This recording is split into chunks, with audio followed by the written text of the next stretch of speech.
For today's message, may suon, maghisgot kita kabahin ang maintaining our spiritual fervor. Nga mabasa sa Romans 12:11, akong basahon sa NIV translation nga nag-ingon, never be lacking in zeal, but keep your spiritual fervor serving the Lord. Sabi saya daw nil kung naa ka, ayaw ka mo pagtapol, hinuon pagmadasigon ka mo diha sa espiritu ug alagari ang Dios. Ang spiritual fervor mo isuon, ang buong ipasabot ani niya is an inner fire, a burning passion for the Lord and His work. Okay, so kung nakadungdong mo adtong panahon nga na first mo nga na in love sa Ginoo, di ba hilabihan ang kainit o kadasig nga inyuhang gibati. So mao to siya gitawag og spiritual fervor. Kalayo sa Espiritu Santo nga nadawat nimo after receiving your Jesus Christ as your personal Lord and Savior. So kana nga kalayo nga nadawat nimo igsuon adtong panahona nga nidawat ka sa ato ang Ginoong Hesus, mangutana ko kanimo maora ba gihapon ang iyahang kainit nga nagdilaag karong panahona sa inyuhang kinabuhi. Wala by moment of your life nga kana siya ni action o kapalong, ni action o kadim sa inyuhang mga kinabuhi. Kaya mao man targeton sa kaaway God. Pagdawat nato sa Ginoo, magbagabagang gikaana no, magdilaab ang ginang imong kadasig ana panahona, ang yawa pod nga dili makita, mangita po na siya og pamaagi unsaon nga mapalong kana nga kalayo sa imuhang kinabuhi. Mao na nga daghan kay mga Kristohanon imong mabantayan nga sa una perting dasiga karon na nga luya. Nabantayan nyo na? Nga sa una bisag bagyo, bisag galipak, mo ato nagsimbahan, wala na pakialam. Kay perting dasiga, mag-hype. Mao man na spiritual fervor maguna. Kalayo sa Espiritu sa Dios nga na sa dili maguna to na ma-contain. Muna mag-manifest siya sa ato ang kinabuhi. Pero kanani kung nga kadasig, mawala siya. So it means to say, nahimo ka lang emotional di ay adto. Hello? Kaya lahi man ang emotional o kaling spiritual fervor that comes from the Holy Spirit. Bantayan yun ninyo na inyong kabisi. Kaya diha kita birahan sa yawa. Kana kita wala na kay panahon sa Ginoo. Hello? Hi? Are you there? Mao man ay gamiton sa kaaway, kanang imong dili sa kung apil Bible study karon kay naaman ko trabaho unya. Maayo na lang mangingawat atong makasapit ta adto. Ay, dili sa ko simba karon sis kay naaman day nilakaw karon, di ba inaanak to dagan bitaw mga ras ngagi bitaw inaanak ang mga rason. Ay dili sa ta ko inaako trabahoon pa karon. So kana di nga mga pamaagi nakaingon tag panalangin sa Ginoo pero litag na dahil na sa yawa aron mahilayo ka sa Dios kay wala na siya lain nga buhaton maigsuon ang patyon ang imuhang kadasig. Mo na tagaan kanyang discouragement, tagaan kanyang disappointment, tagaan kanyang frustration, di ba tagaan kanyang rason aron mapandol ka sa mga tao sa mga pangitabo sa imong kinabuhi.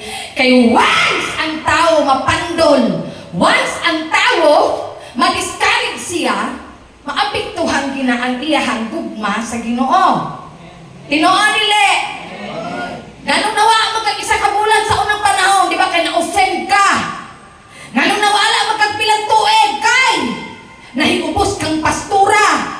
Di ba na mga iyong nana? Dugay taon-taon na mabukita ni mo sis. Nila na uli anak ko. Kaya naman na-discourage ka. Di lang kagaprang ka. Di ba tinuod? So mauna siya mga pamaagi sa kaaway aron mawala ka sa imuhang kadasig mo nang bantay yun ang imuhang kalayo na magpabiling kang nagdilaab diha kanunay sa imong pagpangalagad sa Ginoo aron ma-maintain kini nga kalayo isuon na atay buhaton. So I'll be stating 3 things today this morning aron makabalo mo unsaon nga kaning kalayuha dili gini siya mamatay sa imuhang kinabuhi. Ang una is to maintain our spiritual fervor, we have to keep telling the world about Jesus. Sa imong pagkaluwas, pila nakatawa ang imong nasangyawan sa gugma sa Ginoo. Hello. Sa daghan kaayo na nanabay ni naluwas. Oh, praise the Lord. Diba? Keep telling about Jesus. Sa imuhang aron ang kalayo magpabilin siya nga magbilaab sa imong kinabuhi.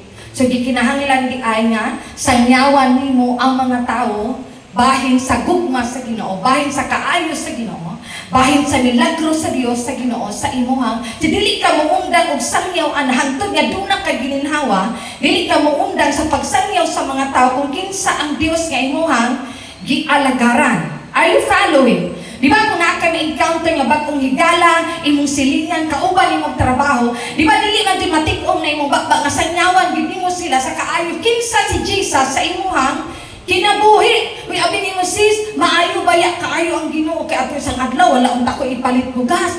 Nag-ampog ikus Ginoo sis, nga iyag yung tubago na tingala, ko kay katong amo silingan nga bagong ani sa imbasakan, gitagaan ko na 10 ka kilo, na dili baya na tigatag na ko. Ang Ginoo ginagwa na ito naghikap, di ba? Inaana ang ato ang mga kalayo. Atong ginatabi sa mga tao ang iyahang mga gipanghimo sa ato ang kinabuhi. Kung kabalo ka mamalay-balay, sige kang pangmarites, ano man kinabuhi sa ubang tao, labaw na unta yun ang gugma sa Dios ang imong ipanabi. Di ka nang pagpanabi sa kaayo sa Dios. Ka na magtapok-tapok mo na inyong topic. Ang mga milagro, ang gugma, ang inyong mga testimonyo, giunsa mo pag-usab sa Dios. Di kayo yung nakakita ka itong bagong uyab ni Kuan, Hawan, nalahi na po. Mauwaw na lang, kaling bayanan, kinsang laki dahil naamaw yun ang, di ba? Di kinsa may silingan nga makonvert anak. Maingan na ito mabunagin mga tip, mga libakira, mga tahanan ni ulaw sa istanan. Di ba? So keep telling about Jesus. Mato pa ni John Wesley, nga siya, palihog ko na. If I had 300 men who feared nothing but God, hated nothing but sin, paminaw, and were determined to know nothing among men but Jesus Christ and Him crucified, I would set the world on fire.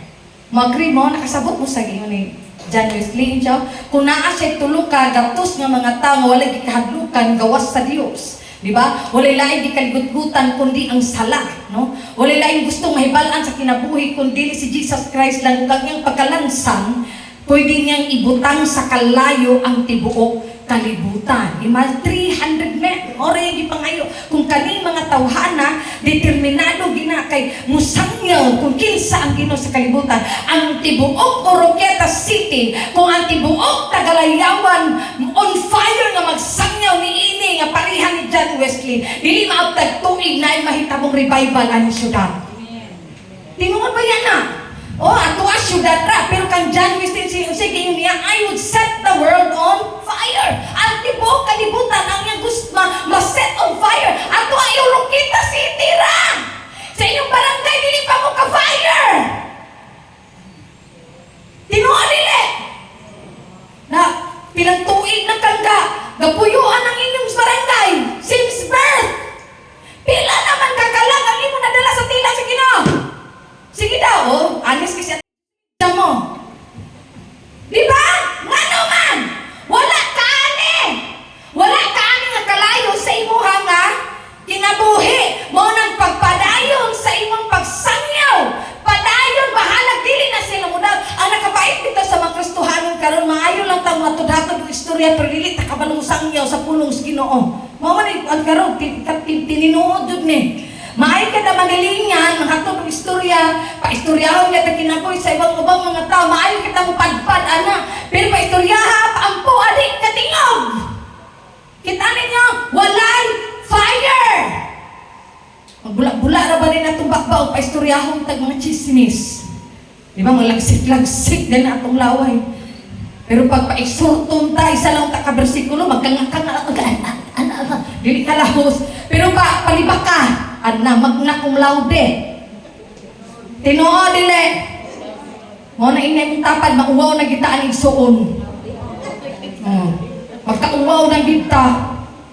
Imagine, Ang tibuok assemblies of the firstborn layawan dinhi mo ni mo sangyaw sa tibuok orokyata tutian talamo sa walay pagduha-duha dili maabtan jud og tuig. This city will be set on fire kung ang mga anak sa Dios inani ka fire pareha ni John Wesley kung ni siya scholar or theologian mao ni ang mahitabo sa atong syudad kung sige ta og panabik sa gahom sa kamaayo o sa gugma sa Dios sa kalibutan. Mo nakabantay ko sa akong Facebook, wala laing content, puros sa ginapang Ginoo. Puros mga testimonyo. Kaya naman, ang akong prayer nga ang makabasa, na Lord, imong tandugon, imong landakan, ang ilahang mga kinabuhi. Because that is the best thing that we can do. Kasi nagkagkiyod ang imong Facebook, nimong, di man na makapanalangin, kalag sa tao. Na di masave, ano ipakita, imong lubot, imong ano siya sayo, anong TikTok. Wala na galing ka magsangyaw, naghimo pagdikag mga inanang binuhatan, kung saan gamit niyo sa gingarian sa Diyos. Wala, ayaw mo. Nadungdan ko ninyo mga gustuhanon. Dili na galing ka magsangyaw, libakira pagig ka istanan, kung saan ka lang man ka. Di na galing ka mag-invite sa imong silingan. Magsan na tagbay mo study, di mo makaako. Kamu next time ka na itong abtik mo mukaon sa inyong birthday. Ayaw na na-imbitaha kung binibitong imbitaho ba study din mo anak, ayaw na imbitaha. Na-frustrate akong kasing-kasing sa mga dagwayan niyo, kailaan niyo.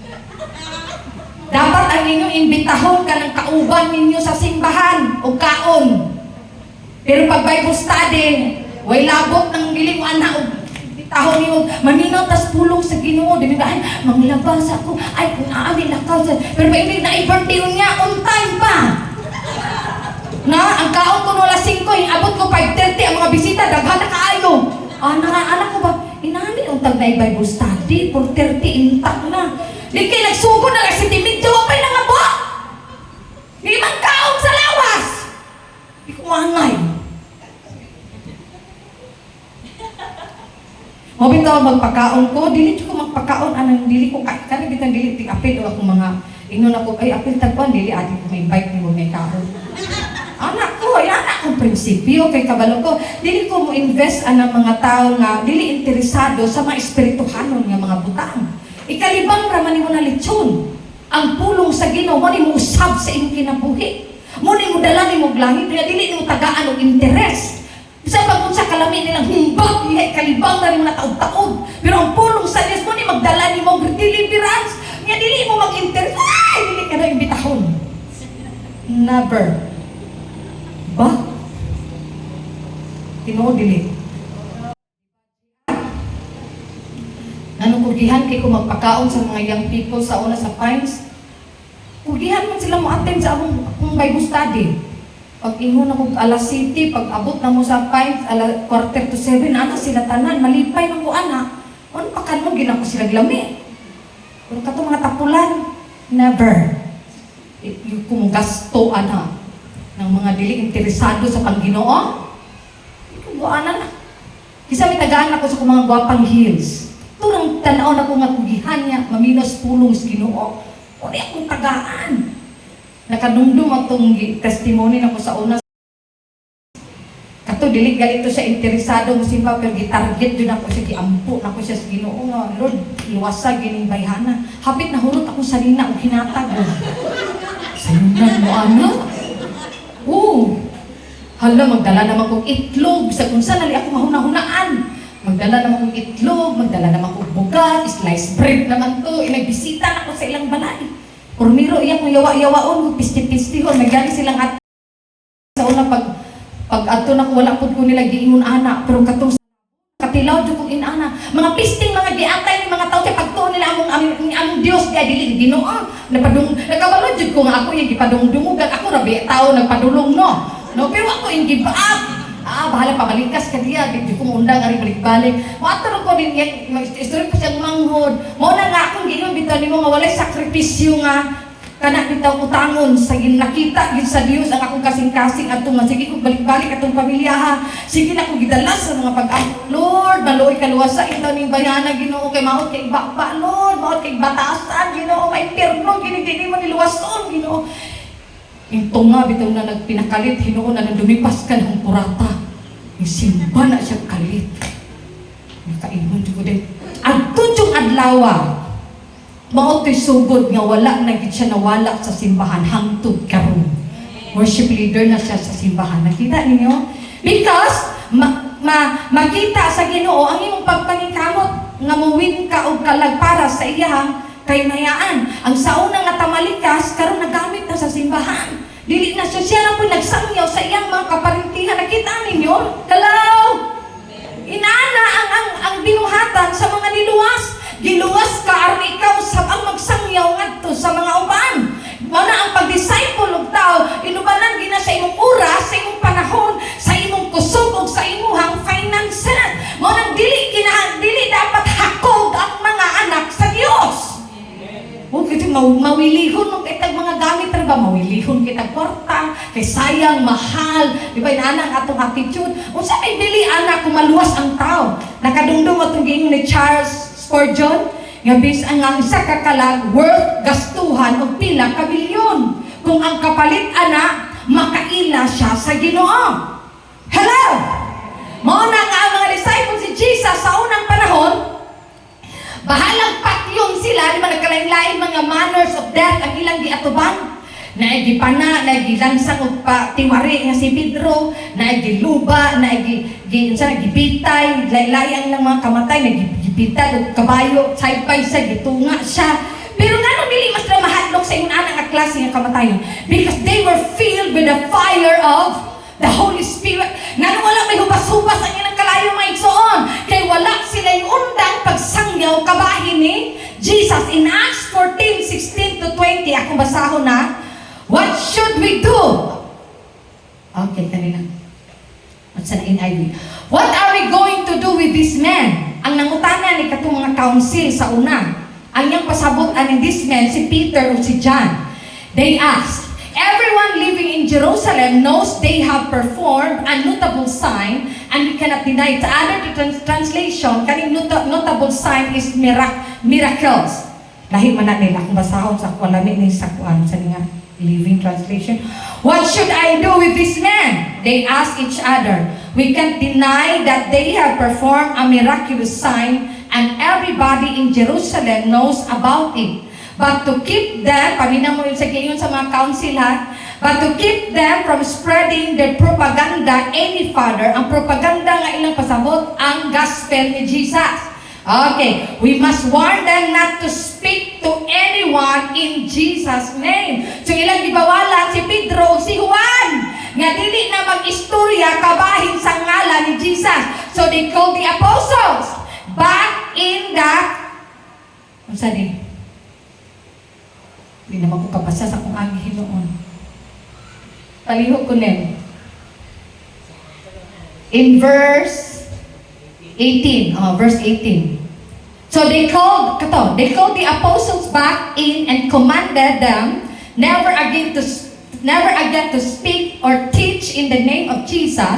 But Peter and John replied, do you think God wants us to obey you rather than Him? In verse 20, we cannot stop telling about everything we have seen and heard. Okay, so tinuod, di ba? Dili jud ka mo no, ang in love sa Ginoo dili ginamatik og ang bakbaan na mo istorya gina kung kinsa si Jesus sa imong kinabuhi. Ang imong giistorya bahin ni Jesus paminaw kinahanglan makita pud na sa imong kinabuhi. Kaya imong bakbag ga istorya na imong batasan, imong binuhatan opposite ka mo na imong silingan dili mo tuo. Muna kinahanglan para sa mga disciple ni Jesus, ang ilang passion, ang ilang fire, bahala pamatyon sila, dili sila mumundang o tabi kung kinsa si Jesus sa ilahang mga kinabuhi mo ng daghan kay mga tao sa ilang panahon ang naluwas. Nidawat sa ato ang Ginoo kay nakita gid nila nga ang gahom sa Dios, ang presensya sa Dios nag-uban gid nila. Ang ikaduha is be disciplined. Okay. Mao ni ang pag-maintain sa spiritual fervor in our lives, kinahanglan disiplinado ang atuang mga kinabuhi. In 1 Corinthians 9:27, ingon siya si Pablo, I disciplined my body like an athlete, training it to do what it should. Otherwise, I fear that after preaching to others, I myself might be disqualified. Asa ang verse na yan? Oh, ano siya? Tanawan ninyo na ha? Gimanso ko sa Bisaya nindot. Gimanso ko ang akong lawas o gipanton ko kini aron nga dili ako isalit ko ay human ako mag-auhag sa uban pag-apil sa bangga. I strike a blow to my body sa NLT kanin and make it mas nindot ang pamina mo. I discipline my body like an athlete, training it to do what it should. Diba kay ang mga atleta naaman na sila grabe nga istrikto nga training. Tanawan ninyo si Henry. Pagawas din tambok, pag-uli naniwang. Kaya naman, grabe ang ilang physical activity aron ma-fit siya sa iyahang trabaho. Kay fireman man, magdagandagan ba yan na, kinalang physically fit ka, dili ka basta-basta hangakon o na i-rescue. Muna ilang kaon, grabe. Kuan kaayo ta, ilang katulog, grabe ang disiplina jud sa ilang lawas. Unsay purpose? Aron maka-perform siya o ma-qualify siya sa iyahang trabaho o maupo na sa ato ang espirituhanon nga kinabuhi. Kinahanglan usab kita disiplinado. Hello. Disiplinado diha sa atong pagbasa sa pulong sa Ginoo, disiplinado diha sa atong mga pag-ampo, disiplinado diha sa atong mga pag-fasting aron kani atong kinabuhi mahaom usab sa pagtuman sa kabubuton sa Dios. Disiplinadahon, i-disiplina nato ang ato ang kung ang fireman more on physical, we the children of the Most High God is more on spiritual. Manang diha sa mga pag-ampo manggod og pagbasa sa pulong sa Ginoo, mao ni siya yabi aron mapanton ang ato ang mga unodnon niya. Unsa man kinaiya. Maot ba yung tagbatasan? Kinsa may lamig batasan diri taas ang kamot kay atong sagpaon. In nature, kitang tao maot tagbatasan. Yes. Makasasala ang utang tao mo ni nature na to. Pero ang nakalami nato manggod kung naatay Ginoo, mapanton siya. Mo ni giingon ani, mapanton, makontrol. Na kung sa una, pataka lang kagkasuko, pag naanap ka Espiritu Santo, kakabalo na ka magpugong sa imong kaugalingon. Kaya kung hantod ka ron, wag kay pagpugong sa imong kaugalingon, I doubt kung na-born again ba ka. That is impossible. Naminaw tayo talan! Di ba, naipanahon nga, lagot na gika-ika, pero nga nung usab-side, magiging mong kalagot. Nga na makontrol man mo imong dautan muna-una, because you have the fire of the Holy Spirit. Nga na makontrol man mo imong bakba, because you have the fire of the Holy Spirit. That's the reason why that you have to be disciplined. You and I must be disciplined enough to read the Bible every day. Passionately. Kung unsa ka kalami mo kaon, anang mga humba, no, mga lechon belly pa na diha, mausap na sa imong attitude towards the Word of God, aron ka mabusog. Namuangay ra ba kitang lechon? Ako ra ba? Anak tong kauban akong pastor, maparehan akong acidic. Pastora, kabalo ba ka pagtungtong ako 40, wala na gid ko ni kaon og karne. Tanang puno karne din niya kanang gawas sa manok nga Bisaya. Anak po ko, 42 na raba ko. Nalami pa man ang lechon, pastor. Anak ko niya. Mukaon ko pero gamay na, dili na pareha sa una nga murag walay bukas. Controlled na pastor. Kaya sa una biya kay pataka lang biya ni pangaon ni Dungdon, mabito to ni taas akong acid niya. Kayo na po namatay na ko adto, murag di ba nakadungdon to naniwag kay ko sa tanan atong COVID niya. Mao naman siguro ni Lord. Din ako mga buhok na nga lagas mo lagas, mga tagak ra iya dagan kay sa salo. Agunahuna ni Dungdon kay cancer na ko. Pero nung sa naman ka. Atong panahon na, mo na importante kaayo ang disiplina. Hello? Igbasa ba mo sa inyong mga Bible? In Psalm 119:97, mo ni ang ingon ni David o pamina mo, oh how I love your instructions.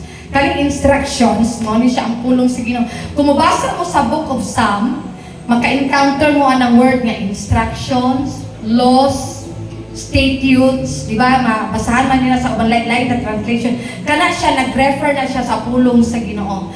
So, how I love your instructions. I think about them all day long. So, inaana ang pagtanaw ni David sa pulong sa Ginoo.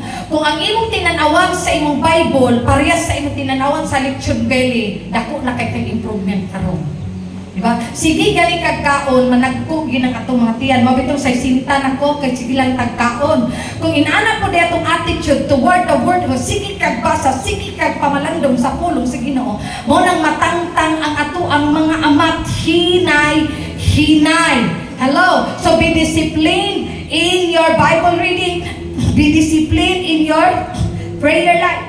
We have to talk to Him every day. Sa imong pag-ampo, you have to talk to Him every day, not occasionally. Ayaw pag-ampo sa Ginoo, panahon lang na kay panginahanglan, panahon lang na kay problema, panahon lang na ka sa kalisod, panahon lang ang maot ang dagat sa kinabuhi. But every day, ipanalanginan, magkawala ka panalangin na kay problema, wala kay problema, na kay sakit, or wala kay sakit. Kinahanglan lifestyle ang atong pag-ampo.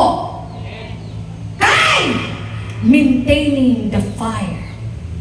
Anak na. Maintaining the fire. Sige kag naa ka kanunay sa habit sa pag-ampo, nakakanunay sa habit sa pagpamalandong sa Ginoo. Panahon nga dasmagan kag dako kay pagsulay. Dili gyud ka basta-basta matarog. Duha ra ba day mo idea sa lupon, no? Dili gyud ka basta-basta nga matinag. Dili ka basta-basta ma-discourage. Inana gyud mga prayerful nga mga tao.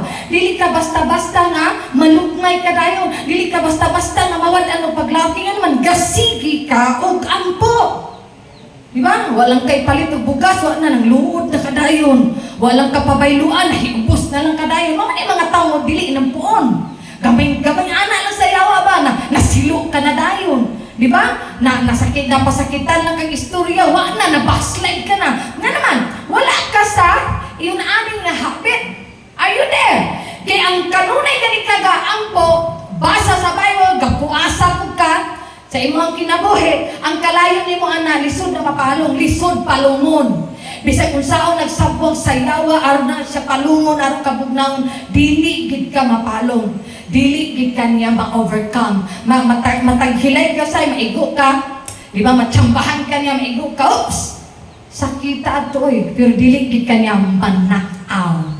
Why? Because you have the fire in your life. Be disciplined. Tanaway mo tapad din na siya na disiplinado kita isuon. Disiplinado kita isuon. From now on, kinahangkat na nimo imong social media. Mag-Facebook na lang kag 20 minutes, magbasa kag 1 hour. Di ba? Sa una mo tilibabad kag tamag alas 12 karon isang oras na lang mag-ampo na ka. Disiplina man na. Kay kung imong pasagdan imong kaugalingon, wala di kay abtan ana. Wa man ka lang ilaw bimo sa yawa. Ayaw jud ko yung bakaki. Kay sige mong ga-online, check na ko na inyuhang mga kuan account. Di ba? Ako man ang pag-istuko ng ako mga kainis. Sa gabi ko, ga-online ng ihapon. Bisa pag i-off ninyo na inyuhang sana, kanilhanan nga mag-online mo, araw kaayo. Mag-maydi-maydi mo, kita ko tanan anak. Nakita ninyo? I-lesson nyo ang mga binuhatan nga dili makatabang sa inyong kalag.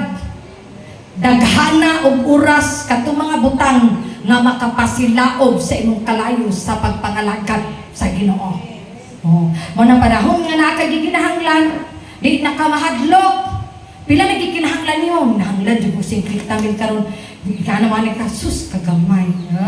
Naman. Kailan naman kasi mo Ginoo? Pero katungol yung mga Ginoo, sa ko paingon natin. Mamatay na dyan ko, ate. Nawa may Ginoo. Diba? Pero katong naas Ginoo, mahadlok pa rin na kinaon ng problema, anak. Sus, gamayarap ka na. Pinagkinahalan, ay sus, gamatoy na kayo na. Di ba may kag Lord? 50 mil daw, Lord, 20 mil daw, Lord, 10 mil daw. Kagamay.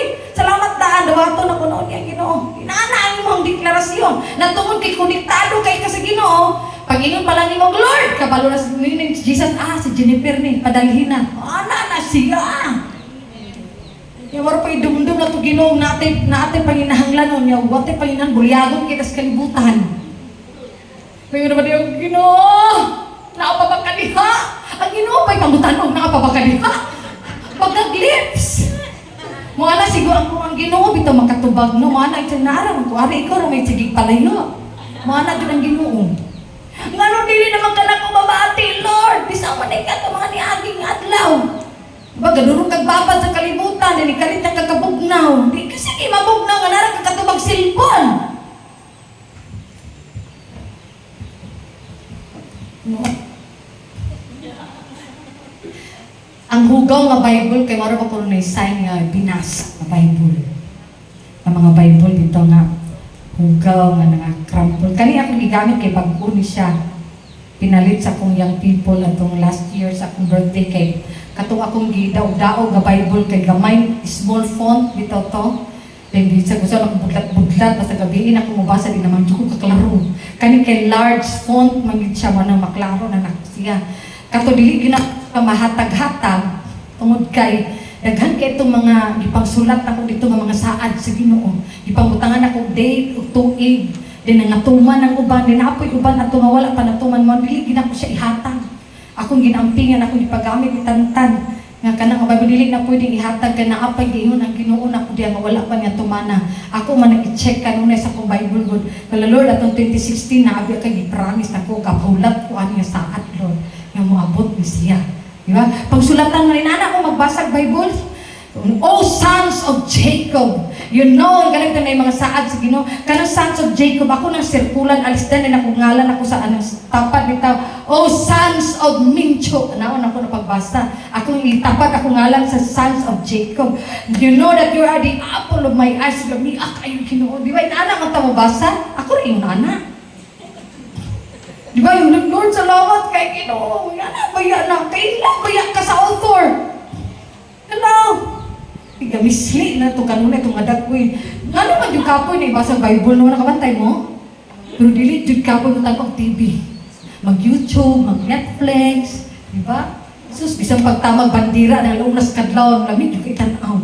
Pero pagbasag Bible, diba? Pagpaminaw sa pulong sa Ginoo, anong kaapoy man. Kaya atong unod, di mo ganahan sa mga espirituhanon. Ganahan ni atong unod, ang mga butang nga maka-impirno. Di kaning unod, dili man mo kuyog sa langit, baya itong unod, mabalik man sa yuta ang unod. Maunig gamiton sa yawa, aron ang tao, masiparit siya sa Diyos. Bantayan! Nakapamunihan! Munang pagmainampuan! Parihan ni Jesus! Aron mahimo kang successful and victorious sa imong kinabuhi sa kalimot si Jesus ganit, sigig ampo! Kita na hinoon, may tapulan! Diba? Mao na'y sikreto niya sa unang panahon. Ngano nahimong nagmabungahon ang iyahang kinabuhi. Ang ikatulog, katapusan, obedience to the Holy Spirit. Okay. Dumduman niyo tutulong sa tiuna?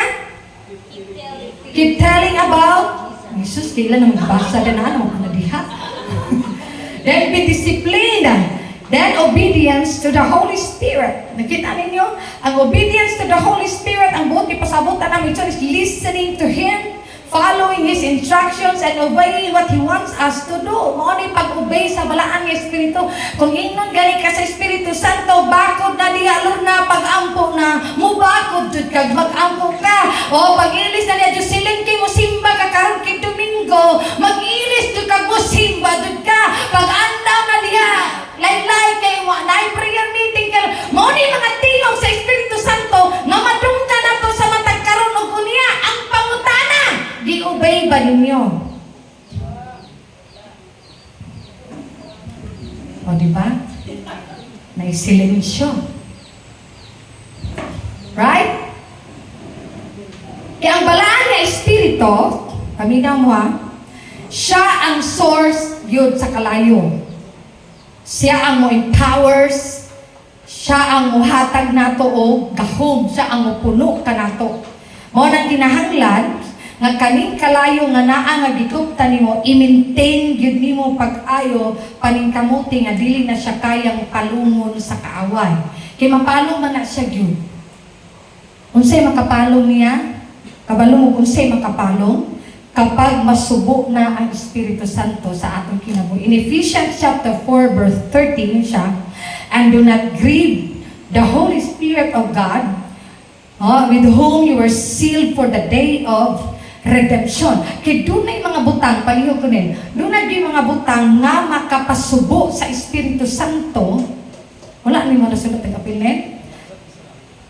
Mga butang nga makapasubo yun sa Espiritu Santo sa ato ang mga kinabuhi mo ni ato ang bantayan. Ang una, kaning gitawag og sinful habits. So niyong kag-habits, kanunay nimo na siyang ginabuhat nga para nimo murag normal lang to, pero dili din na siya maayo. So bantayan niyo ng cursing, kanang mga bisyo, masturbation. Example na daghani siya nga habit. Mora ni akong gikuan nga example. Masturbation and watching porn movies. Mga habits ba? Ginabuhat nimo kanunay nga dili siya maayo. Mauni siya usagyod sa makapalong sa kalayo sa Espiritu Santo. Being aware of your habits. So kung mahilig kag pamalikas, alis din na lang nagpagdaig sa Ginoo.